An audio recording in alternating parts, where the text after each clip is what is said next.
Jill Stein is a liberal Zionist. The Green Party is a Zionist party.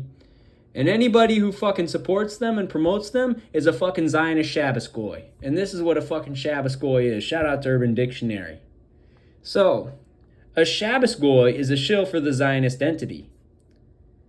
If you're fucking praising Zionist Jill Stein, you're a fucking Shabbos goy. Because she has this fucking creature, Jeffrey Sachs, on her fucking channel. She was endorsed by Jeffrey Sachs, who is a professor at Columbia University, director of the Center for Sustainable Development at Columbia University, and president of the UN Sustainable Development Solutions Network. And here's his fucking endorsement.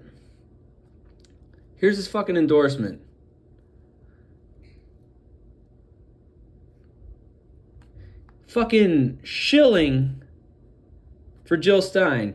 And Jeffrey Sachs claims that the strongest candidate for peace is Jill Stein. Right? But Jill Stein's no more than a Bernie Sanders 2.0. This is what the fuck Jill Stein is. Jill Stein is a liberal Zionist. Jill Stein is Bernie Sanders 2.0. Right? And look here, Jeffrey Sachs relies on the framework of international law. He's a liberal Zionist, right? He's a liberal Zionist. He's a fucking puppet of China. And this is why you can't trust Jeffrey Sachs. And Jeffrey Sachs outs his own self as a Zionist on his own website, jeffsachs.org. Look, this is an article, January 1st, 2024.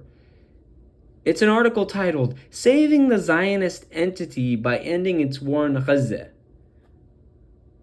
Right? And this is a little Twitter piece, I guess, video. Israel has deliberately starved the people of Gaza. Starved. I'm not using an exaggeration. I'm talking literally starving a population. Israel is a criminal, is in nonstop war crime status now. I believe in genocidal status. And it is without shame, without remorse, without truth, without insight into what it's doing. But what it is doing is endangering Israel's fundamental security, because it is driving the world to believe that the Israeli state is not legitimate. This will stop when the United States stops providing the munitions to Israel. It will not stop by any self-control in Israel. There is none in this government. This is a murderous gang in government right now. These are zealots.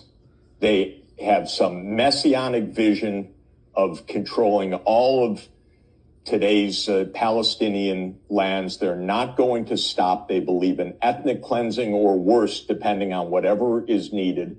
And it is, again, the United States, which is the sole support, and it's our mumbling, bumbling president. So, and here's what Ramsey Woodcock said. Jeffrey Sachs is a liberal Zionist who is worried that the Zionist entity's present genocide is undermining its ability of the fruits of past genocides that it has conducted, which of course is true. Again, this is Jeffrey Sachs on his own website wrote an article called Saving the Zionist Entity by Ending Its War in Gaza. Right? Jeffrey Sachs is a Zionist. Right? Jeffrey Sachs is a Zionist. Right? That's what Jeffrey Sachs is. Jeffrey Sachs is a liberal Zionist. It's what he is. And he fucking pushes the two-state solution because he's a liberal Zionist. Fuck Jeffrey Sachs and fuck Jill Stein. Jeffrey Sachs is also a puppet of China. So why is fucking Jeffrey Sachs being platformed by Jill Stein? It's because Jill Stein's a Zionist. The Green Party is a Zionist party. Let's take a listen to what this fucking gremlin Jeffrey Sachs has to say. World, what I'm seeing in my discussions, it turns my stomach, actually. First, and this fucking Shabbos guy, Philip Blair, you fucking cuck. Philip Blair runs cover for fucking Zionist terrorist Miko Peled. Go fuck yourself, Philip Blair. You should be in prison too. Fuck the Green Party. They're a bunch of liberal Zionists. Actually, first, the substance of it turns my stomach, because how can it be that a president of the United States doesn't listen to the call of justice across this country on now dozens and dozens, maybe hundreds of campuses, and when the students are right? The second thing is just how impervious Washington is to... You fucking idiot. When has the president of the United States ever supported national liberation causes? When has the president of the United States ever supported national liberation causes? Go fuck yourself, you Zionist cuck, Jeffrey Sachs. Go fuck yourself. Hearing decency right now, because the arrogance, president says no, and then he turns around and walks away from the podium. He doesn't have to defend anything, doesn't have to justify anything. This is the sheer arrogance. So that's the bad. The worst, I'm afraid, is Trump, because Trump said, well, the problem with that lady, referring to the president of Columbia University, that lady is, she wasn't tough enough, because Trump just delights and glories, at least in the rhetoric, of bashing in heads. And this guy, this motherfucker is a Zionist. Jeffrey Sachs is a Zionist. I know he doesn't have the Norman Finkelstein whine because he's not from fucking New York. But Jeffrey Sachs is a Zionist through and through. So why the fuck is Jill Stein platforming him? Why did he endorse Jill Stein? Why did Jill Stein accept his endorsement? It's because Jill Stein's a Zionist. It's perfectly possible that that's what he has in mind for up that rigging. Not everything, but enough to say, my God, what are we doing? We're jeopardizing a whole country this way. We're playing games.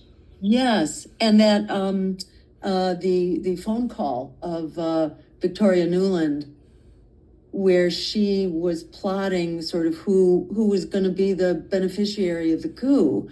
It was just such a shocking and horrifying moment. It was like, here comes regime change number 70 or whatever it was, but in a really serious kind of that we have right now. There are a few others. What a fucking joke this guy is. Or with Iran or not. That's exactly right.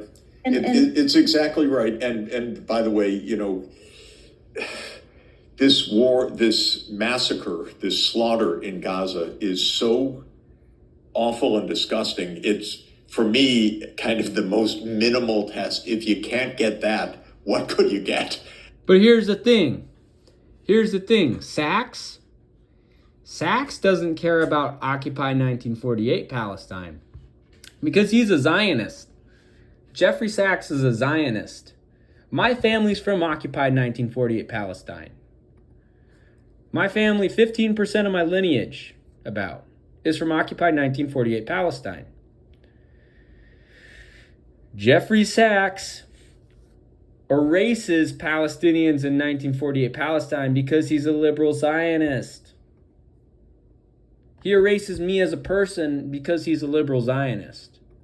I couldn't imagine anyone being given responsibility for our world that can't understand that this is a mass slaughter, war crimes, violation of the 1948 Genocide Convention, you name it. It's so basic, Jill. It's not even complicated. I mean, in any way, it's not complicated. And when you have these three that profess not to get it, whoa, that's pretty bad. Because if you view it a little bit like a yes/no test, my God, you didn't pass the first square of this, you know. So that's what I've said to all of them. There's no way we can support, no way we should support any candidate that is complicit or supporting this complicity in this genocidal action of Israel. It's got to stop. And notice how he normalizes the Zionist entity in his speech. Again, Jeffrey Sachs is a Zionist Jew. He's a Zionist German Jew. It's what he is. And Jill Stein's a Zionist Russian Jew. It's what she is. And we must be honest about it. If you support Jill Stein, you're a fucking Shabbos Goy. You're a Zionist Shabbos Goy. If you like Jeffrey Sachs, you're a fucking Zionist Shabbos Goy. It's what you are. So yeah. I should mention, by the way, that I'm engaged pretty much daily at the UN with a lot of the ambassadors, especially in the Middle East, but all over the world. There is such readiness for peace right now. Peace with Israel, peace with Palestine, but saying justice, stop the war. So here's the thing. Jeffrey Sachs, the Zionist Jew, is trying to fucking normalize Zionist normalization through the UN. And that's why he fucking talks to all these ambassadors in West Asia, is because he likes normalizing the Zionist entity. And he's talking about, he mentioned peace with the Zionist entity. He can take the peace and shove it up his ass. And shove it up his fat Jewish ass, as far as I'm concerned. Because he is a fucking Zionist. He wants normalization. He wants genocide. He wants settler colonialism. That's who Jeffrey Sachs is. That's who Jill Stein is. Jill Stein's a Zionist. Jeffrey Sachs is a Zionist. And they can both fuck themselves. A state of Palestine that is the 194th member state of the United Nations. Come on. And so this is not some war that has to happen. This is a war that... Yes, it is, motherfucker. It's a war of liberation, motherfucker. And Jeffrey Sachs is going to be in prison someday. Wallah, he's going to be in prison someday, and I'm going to make sure of it. Stop immediately. And I watch it close up because I'm engaged in the UN diplomacy. You know, there was... He's engaged in Zionist normalization. UN diplomacy is fucking code words for Zionist normalization. Vote last week for Palestine to become the 194th UN member state. They made the application in 2011. When you make an application to become a member, it goes to a standing committee, which is essentially the same membership as the UN Security Council. Back in 2011, that committee said, yes, Palestine meets all the criteria for UN membership. Motherfucker, it's Palestine from river to sea. Jeffrey Sachs is going to be in prison. Jill Stein's going to be in prison. Oh yeah, Jill Stein's a Zionist. Oh, what? You didn't know that? So check it. Jill Stein is no different than Bernie Sanders in many different aspects. So she's talking about, she normalizes the Zionist entity, right? She talks about a ceasefire. Again, she wants to disarm the Palestinian resistance. Again, this is why she's friends with Jeffrey Sachs. She wants the release of Zionist squatter hostages, right? Jill Stein is a liberal Zionist. These Zionist squatter hostages are going to do fucking prison time, right? They're going to get extradited to their countries of origin as fucking prisoners. Right? So, and then she talks about establishing a foreign policy based on diplomacy through international law. Motherfucker, international law serves Zionism. Here's from the Good Shepherd Collective. And I appreciate that a lot. So you both, I know you both have I don't want to like out you here, but some background here in terms of international law, from my understanding, like studying it, thinking about it as a terrain of potential struggle, which, I always find Palestinians to be some of the strongest critics. Understandably, I think we all can see why now, as we're 6 months into this, of international law, right? And of its kind of, power or authority or ability to deliver upon its so-called principles. And yet it also is a space in which a lot of Palestinians do look at it as this terrain of struggle and this space where we're going to, fight for these things within these international law institutions, even if we don't necessarily believe that they, sort of operate by these kind of liberal, principles of justice that are just, the two scales, right? And so what are your thoughts on now that we have we've gotten to a point where we've now had a ceasefire that has been so-called imposed by the UN Security Council that was supposed to take place over the last 2 weeks plus of Ramadan, that didn't happen at all. And there have been no consequences. And as far as I know, there hasn't even been very significant discussions of consequences. Maybe there are some, and I'm not involved in paying attention to those conversations enough. But I'm just interested in how you all, and I know we're going to talk a little bit of, but does the inadequacy of these international law frameworks for you, does it further the necessity of resistance? Because I think for some folks, they would say yes, but I know that's probably not the dominant position. But I'm interested in how you all are thinking about, both. Actually, sorry, that's the second question. So the first question is just, what are your thoughts that you've had on these discussions and the consequences of international law frameworks? And then we'll have a second question about resistance. Sorry, I messed that up.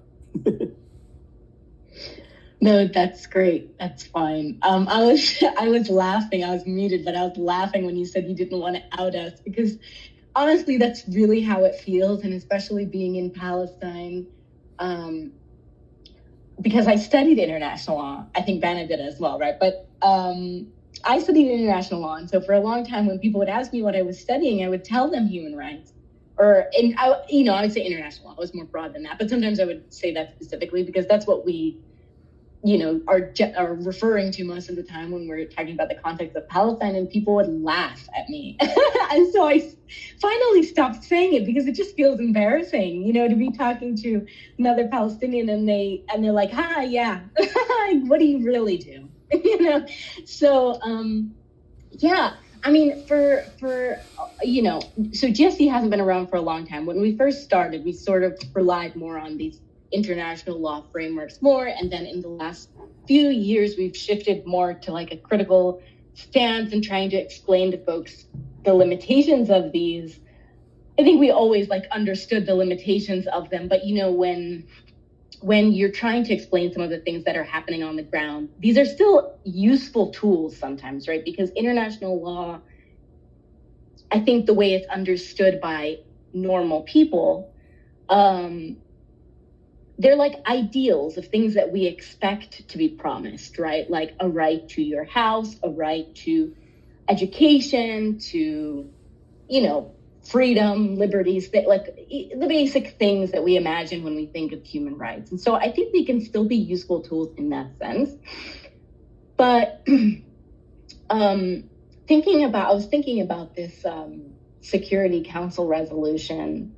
And I think that with this resolution in particular, we can see really clearly the complete falling apart of any utility of international law and of the mechanisms that it's created and the facade behind them. And I think this is maybe clearer than ever. I mean, I haven't been around for so many of these conversations around international law, in other geographies, but for me, I don't know what could be more obvious than this. And so with the UN Security Council resolution, just for anyone who doesn't have it in front of them or didn't care to look it up, it was passed a couple of weeks ago. This is after the U.S. had vetoed a number of other resolutions, and it called for a ceasefire for the remaining days of Ramadan. At that time, I believe there were about 2 weeks left of Ramadan, and called for a release of the Israeli soldiers, Israeli hostages, whatever you want to call them, that are still being held in Gaza. And, you know, it was dead on arrival because there wasn't, like, we could see there wasn't going to be a mechanism for forcing it to happen. And also it didn't respond. I mean, resistance forces, the coalition of resistance forces since October 7th have been very clear that any ceasefire, any negotiation of the remaining hostages are going to be on the basis of a permanent ceasefire and a withdrawal of Israeli forces. So a temporary pausing of hostilities in order to, you know, release these Israelis was never going to happen. And I think the fact that the U.S. didn't even vote to support it, by the way, for anyone who doesn't know, they just, I think, voted absent, or I mean, not absent, sorry, present, or they didn't vote against it. Right. Yeah. They abstained. Thank you. Yeah. And so,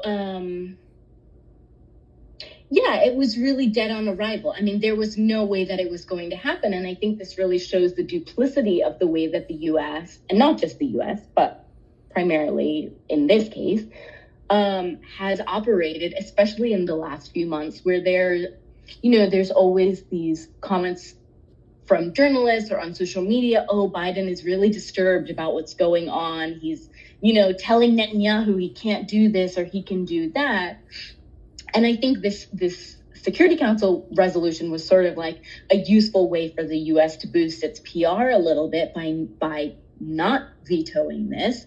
And at the same time, it was really clear to anyone who was watching that it wasn't going to be carried out, that there was no mechanism to make it happen. And at the same time, as Biden has been doing over 6 months, he continued, Biden, and I should say Congress, right? All of Congress, and also far beyond the U.S., the context of the West, the support has continued. The flow of weapons and ammunition has continued. The flow of money has continued.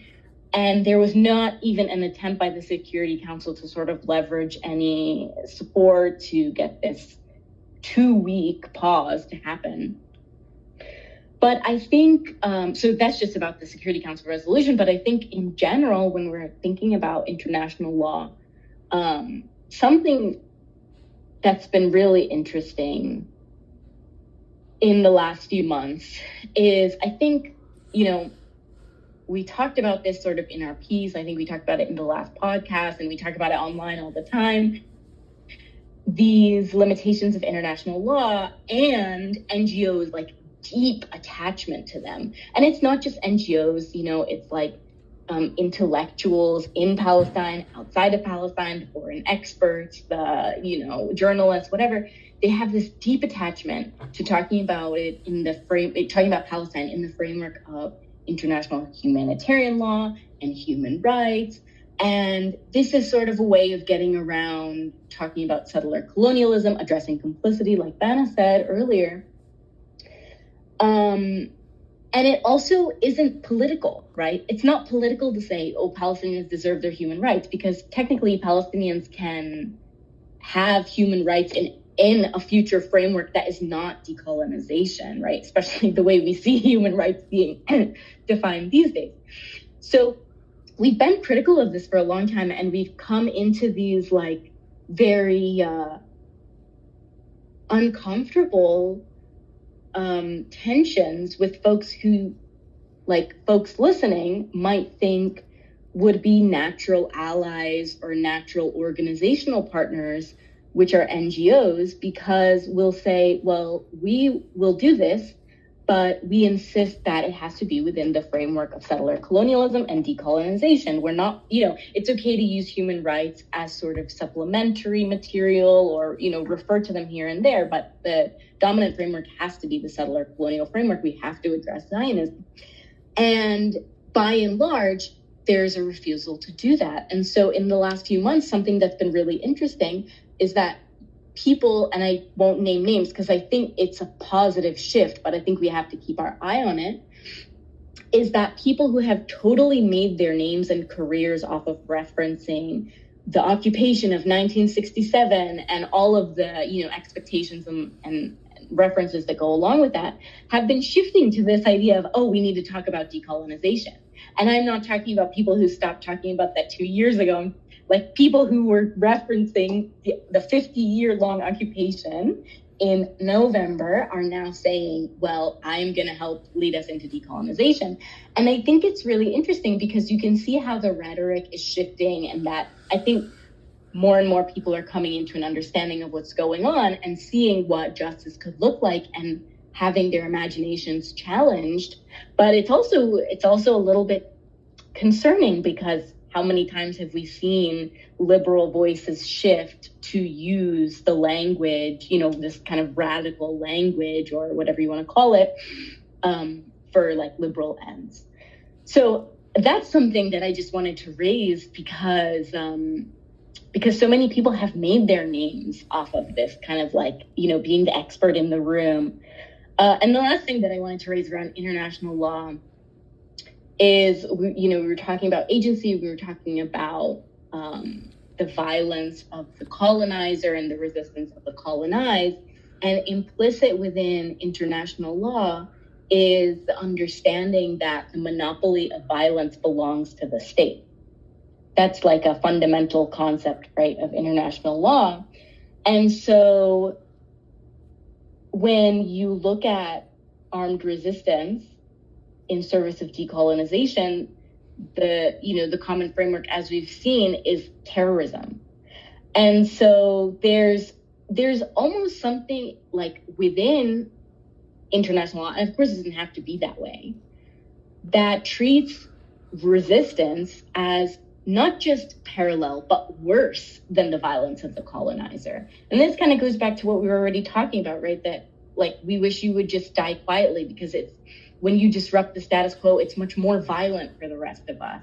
And so I think that's something that people are maybe grappling with or should grapple with more as we see the international law kind of falling apart and all of the things that have come out of it falling apart or not being useful. Is what are the assumptions within international law and what do they practically do on the ground? And I'll stop there. Yeah, I'd actually like to add a few things to what you said, but like I think what you mentioned was quite important about international law having no teeth. I think that's a very like important element for why we see international law as somewhat useless. Like we obviously don't, we can go ahead and obviously discuss the history of international law and its connection to colonialism, imperialism and all of that and its legacies but we don't really need to do that. We can just simply look at how international law addressed the Palestine question and how it ended up actually legitimizing Israeli colonization. And as Laura said, the 1967 occupation being sort of central, and basically saying that, well, that's when sort of international law can interfere, or international humanitarian law can interfere only when things in the occupied territories, but anything else is considered, the quote unquote the state of Israel, and so that's what it is. The framework is constantly going to remain in that, parameters, and we're dictated by that if we remain to use that sort of framework, right?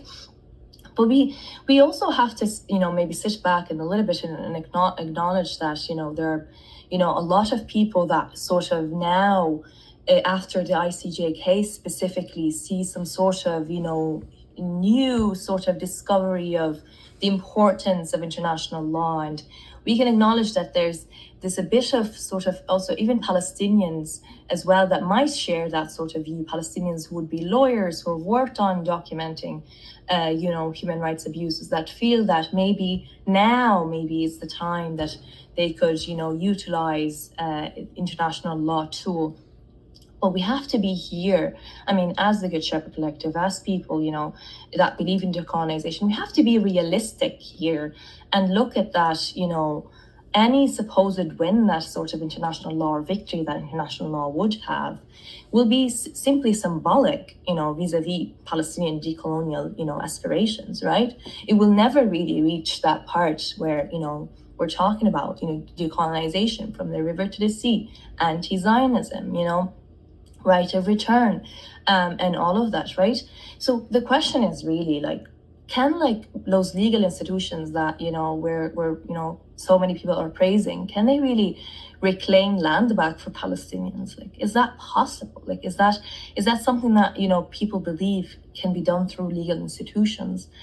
If not, then maybe that's not what people are aiming for. Then maybe it's just simply rights, under securing rights under the colonial or violent system, right?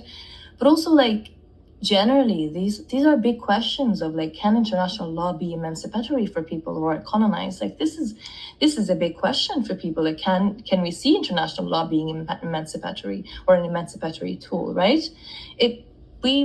We here at the Good Shepherd Collective, we don't see that. It's not just about the legacy, it's about how it addressed the Palestine question, how it will continuously address the Palestine question. We understand, and we really respect all of the work that different, global South countries and states have been doing, to support Palestinians. That is obviously genuine. I think she's talking about Yemen. She sure as heck is not talking about those Zionist cucks in China. Solidarity, but we also have to be realistic that there's all of this effort that's being done for the symbolic, and the real life praxis of decolonization has happened and started in October 7th, and now is being left to go in a sort of unknown area. Nobody wants to talk about it, or to become taboo, as we've previously discussed. So international law is tricky, and I'm very even if I study international law, and even in Laura, as she said, she studied international law, we're very, very critical of it, and its usability and utility in the Palestine question. Much appreciated. Yeah. So I think that, and I messed this up and started to say this earlier, but, understanding this inadequacy of international law frameworks, the fact that they can't deliver even upon the rights that they sort of uphold as principles for Palestinian people. Does this lead to, you sort of hinted at it right there, Ben, I think, but the necessity of resistance, right? As not just, I guess, the necessity of it, but even in this current moment, understanding that the resistance are still the Palestinian forces that are in some ways negotiating and dictating terms in this discussion in ways that, other groups are not able to, because, they're sort of forced through these kind of civil or international law institutions that are not able to deliver. Yeah, I mean, it's obviously a very difficult realization for people to make, is that maybe these institutions and international law is not the way. Maybe the only answer that we have for any form of justice is through resistance, right? Resistance could be collective mass national liberation movement. That could engage all the layers of, Palestine, including the working class, the Palestine armed fronts, the civil disobedience and dismantling of the PA, and, of course, dismantling of all of the collaborative security regimes that we have, and all of that. This is the only really form of justice really available for Palestinians. And we've constantly said that this is the form of accountability and justice mechanisms that we feel is most viable. One where people decide by themselves to reach for justice, as opposed to asking or deferring to institutions that don't recognize their humanity or resistance, as such, as being humane, and anything really else, anything that really be demonizes. And this is why we think this, the question of October 7th is central today in understanding, where people sit on the solidarity sort of limbo between, being softly or justifying softly some forms of Zionism and being like true, genuine, pro-Palestinians that believe in Palestinian liberation is whether they or where they sit actually within the question of resistance, really. So I'm part Palestinian, obviously. I support armed resistance. That's the only way, is to, hit the Zionists with blickies, hit the Zionists with Yassins, hit the Zionists with Al-Hos. That's what we got to do. That's what we got to do. So there you go. And then going on to their piece in Ebb Magazine, Leila Shomali and Lara Kilani's piece in Ebb Magazine, Anti-Zionism as Decolonization, right? And this addresses what Jeffrey Sachs, the Zionist scumbag, said. It says, when our collective imaginations have not fully articulated what a liberated and decolonized Palestine looks like, the rough contours have been laid out repeatedly. Ask any Palestinian displaced from Haifa, like me, the lands of Sheikh Mowanis or Deir Yassin, and they will tell you that a decolonized Palestine is, at the minimum, the right of Palestinians to return to an autonomous political unit from the river to the sea. When self-proclaimed anti-Zionists like Jill Stein use rhetoric like, quote, Israel-Palestine, post quote, or worse, quote, Palestine-Israel, post quote, we wonder, where do you think, quote unquote, Israel exists? On which land does it lay if not Palestine? This is nothing more than an attempt to legitimize a colonial state. The name you're looking for is Palestine, no hyphen required. At a minimum, anti-Zionist formation should cut out language that it forces upon Palestinians and non-Palestinian allies like Yemenis, some Lebanese, some Iraqis, the violence of colonial theft. And then when we're talking about the native-settler relation, understanding the settler-native relationship is essential in understanding the settler/native relationship is essential in anti-Zionist organizing. It means confronting the settler or designation in settler colonialism, a class status indicating one's place in the larger settler colonial systems of power. Anti-Zionist discourse should critically challenge the Zionist reframing of history through colonial instruments such as the Oslo Accords, and an over-reliance on international law frameworks through which they differentiate Zionist squatters in Tel Aviv and those in the West Bank settlements, suggesting that some Zionist settlements are settlements while others are not perpetuates Zionist framing, granting legitimacy to colonial control according to arbitrary geographical divisions of Palestine and further dividing the land into disparate zones. Anti-Zionist analysis understands that settlers are not only residents of illegal settlements like Kiryat Arba and Efrat, but also those in Safad and Petah Tikva. Ask any Palestinian who is living in exile from Haifa, like myself. They will tell you Zionist squatters living in their homes are also squatters. Right? The common choice to center the Oslo Accords, international humanitarian law, and the human rights paradigm over socio-historical Palestinian realities not only limits our analysis and political interventions, it restricts our imagination of what kind of future Palestinians deserve. Sidelining questions of decolonization to convince us that there is the new bad settlers in the West Bank were the source of the violence.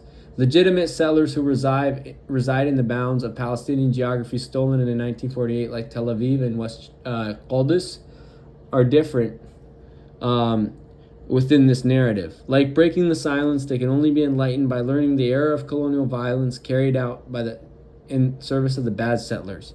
They can supposedly be our partners in solidarity, all without having to sacrifice a crumb of colonial privilege or denounce pre-1967 Zionist violence in any of its cruel manifestations.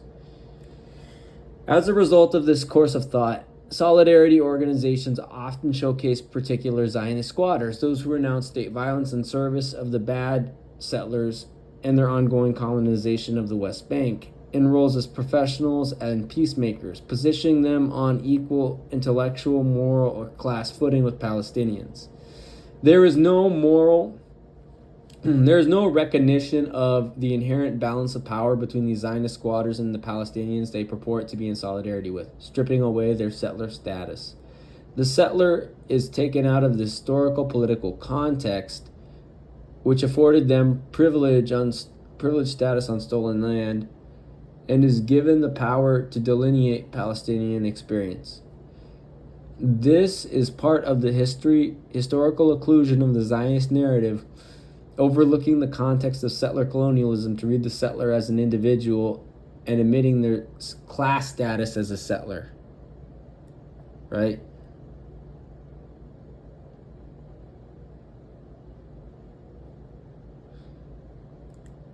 So, and then Jill Stein, again, quotes Zionist Martin Luther King, who was a Zionist, Martin Luther Cuck, Zionist. She does cite the Nakba, but again, she disrespects Palestinians by quoting Zionist Martin Luther King.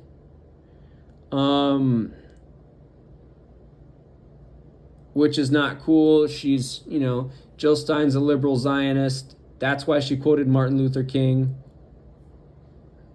She praises Reagan, another Zionist, right?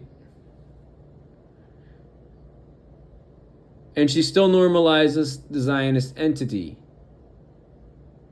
right? And Jill Stein never calls for the abolition of the Zionist entity. Right?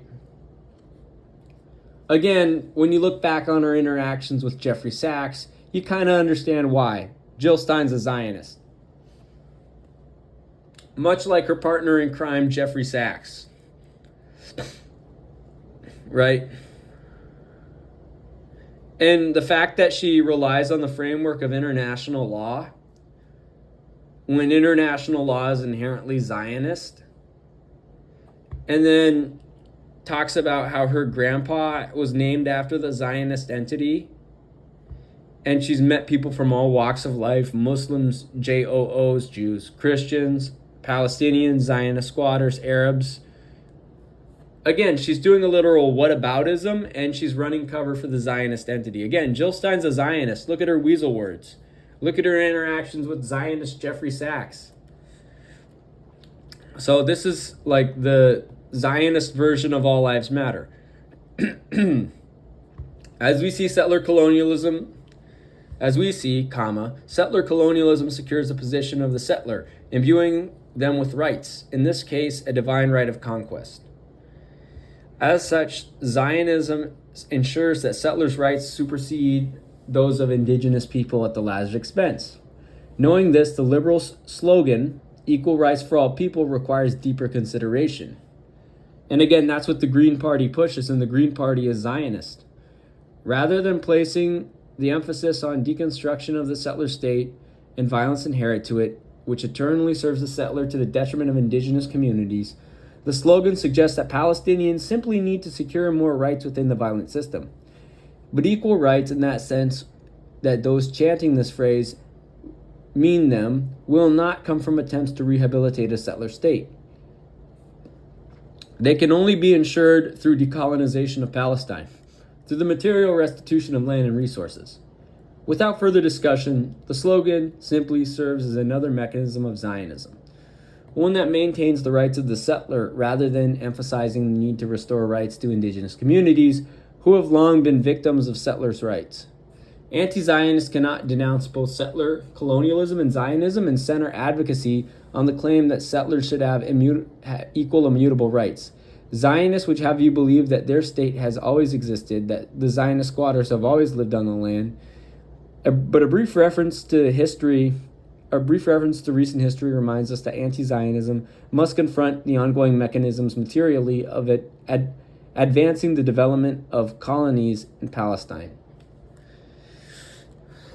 In 2022 alone, Zionist institutions invested almost $100 million, transferring some 60,000 new settlers from Russia, Eastern Europe, the US, and France to help secure a demographic majority and ensure a physical presence on indigenous lands. This only happens by maintaining the forced displacement of Palestinians and by violently displacing them anew, as we see on a daily basis across the rural West Bank. There is no moral legitimacy in the suggestion that these settlers have a right to live in stolen Palestinian land. The theft maintained by force, as long as there has been no restoration of Palestinians' rights. No theories of justice exist in mainstream ethical or philosophical discourse that advocate for a person who has stolen something to rightfully keep what they have taken. The act of theft by definition violates basic principles of theories of justice which emphasize fairness, equitable distribution of resources, and respect for individual rights and property. Reminding people that decolonization is not a metaphor, some activists with Zionist citizenship, including Nadav Gazit and Yulia Benelovsky, have taken initiative to tangibly support Palestinian liberation and renounce their claim to settler citizenship. When liberal NGOs champion equal rights for all people with no further discussion of what this means, it is the Zionist version of all lives matter, perpetuating or at best failing to question the maintenance of systems of violence against Palestine. Having laid out some of the foundational concepts and definitions pertaining to Zionism and anti-Zionism, we can explore some essential strategies and tactics of anti-Zionist organizing. Again, the Green Party is guilty of this, right? The Green Party is guilty of this. And this is who Jill Stein serves. This is the agenda she serves. It's the Green Party agenda, which is funded by Jeffrey Sachs, who is a Zionist, right? So the Green Party of the United States recognizes that the greatest contribution to peace in West Asia will come through our impact on U.S. policy in the region, right? So in terms of the Zionist entity, what the fuck? So the Green Party says they recognize Jewish insecurity and the fear of non-Jews is understandable in the lights of horrific repression and extermination of Jews in Europe. What the fuck? This is Zionist bullshit already. This is Zionist bullshit already.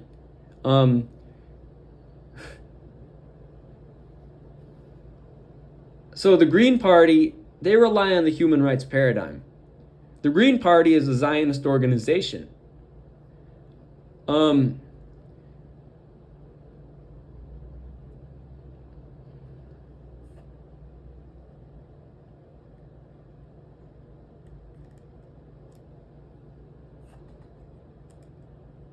So here's the thing. The Green Party supports a one-state solution with equal rights. Motherfucker, we just went through that. So the Green Party, this is what the Green Party supports, right? There is no moral legitimacy in the suggestion that these settlers have a right to live on stolen Palestinian land. The theft maintained by force, as long as there have been no restoration of Palestinian rights, right? No theories of justice exist in mainstream ethical or philosophical discourse that advocate for a person who has stolen something to rightfully keep what they have taken. The act of theft, by definition, violates the basic principles of theories of justice, which emphasize fairness, equitable distribution of resources, and respect for individual rights and property, right? And Leila Shomali and Lara Kilani also say anti-Zionists cannot both denounce settler colonialism and Zionism and center advocacy on claim that settlers should have equal immutable rights. Zionists would have you believe that their state has always existed, that Zionists have always lived on the land, but a brief reference to recent history reminds us that anti-Zionism must confront ongoing mechanisms materially advancing the development of colonies in Palestine. right? So fuck the Greens, they're liberal Zionists.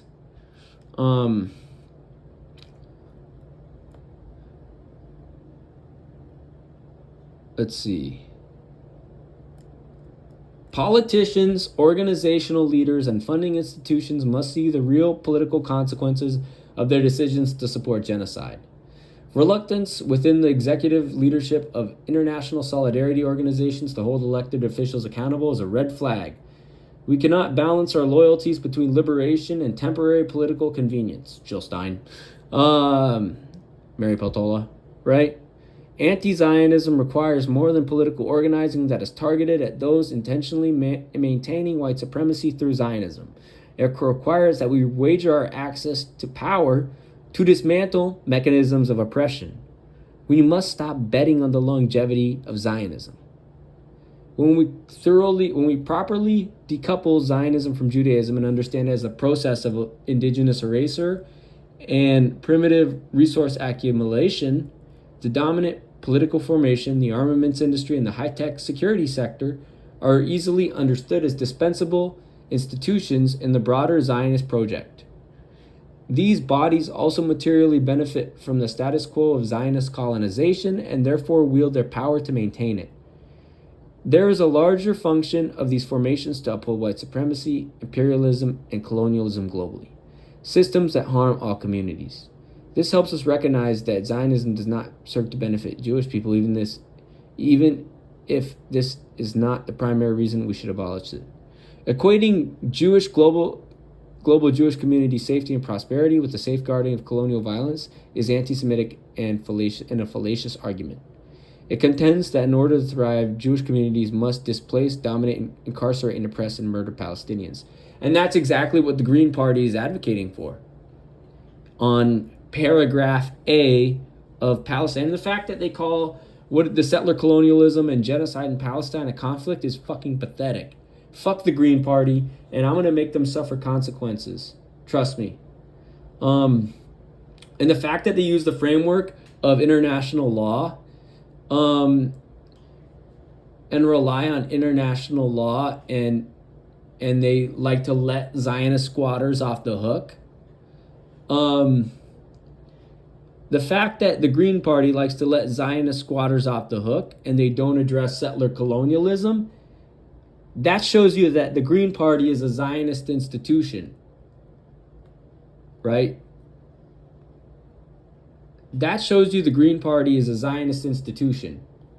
And the fact that the Green Party engages in the framework of 1967 also shows you the Green Party is a Zionist institution.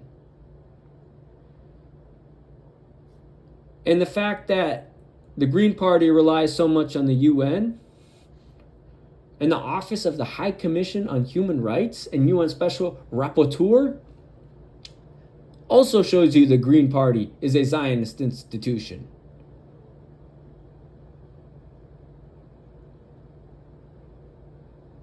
So,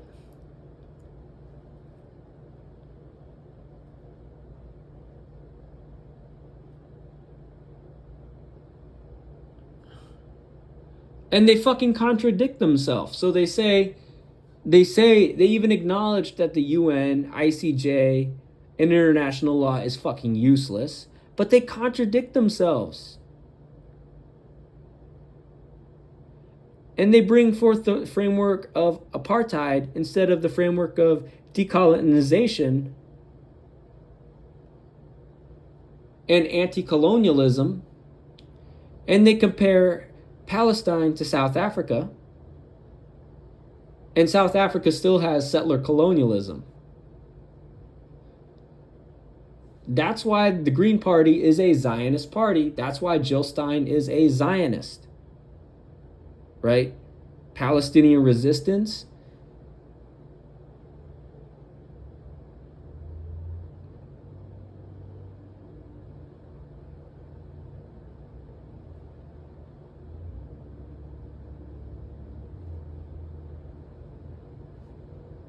Yeah, and see, when they only, and the Green Party only supports armed resistance when it's aimed at non-civilian targets.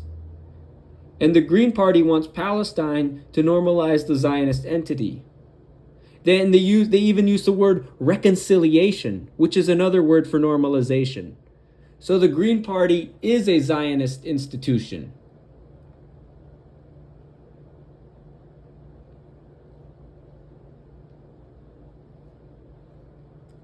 Again, the Green Party is a Zionist institution, and they're full of Zionists like Jill Stein and Shabbos goys who are also Zionist like Butch Ware, right? And then they run cover for B'Tselem, of course, because they're Zionist cucks.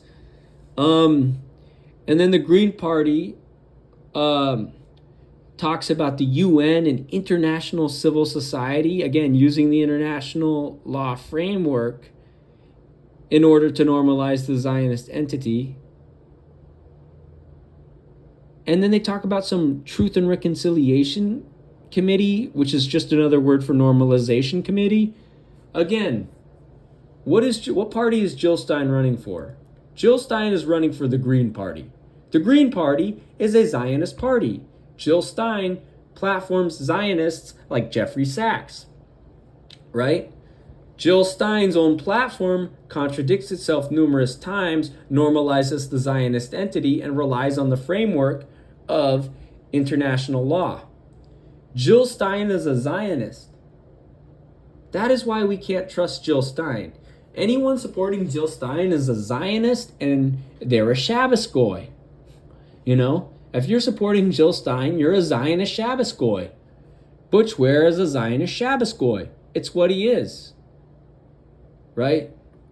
So, again, Jill Stein's a Zionist. Jeffrey Sachs is a Zionist.